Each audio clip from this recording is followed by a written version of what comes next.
Questo è un passaggio importantissimo verso una tutela ragionevole del lupo.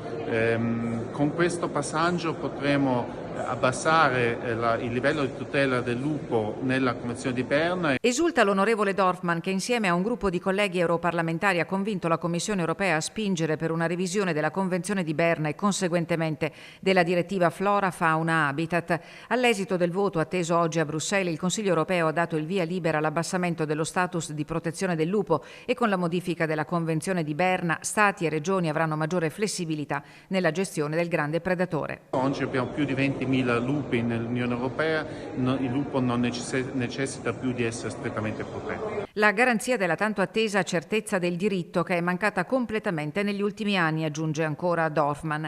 Tecnicamente il Consiglio europeo ha votato per il declassamento della specie Canis lupus da rigorosamente protetta a protetta, un voto che apre nuovi e importanti scenari più favorevoli alla tutela dei nostri allevatori e quindi all'effettivo contrasto del lupo, scrive in una nota l'europarlamentare di Forza Italia Flavio Tosi, che lunedì aveva chiesto al ministro Pichetto Fratin di confermare la posizione favorevole dell'Italia.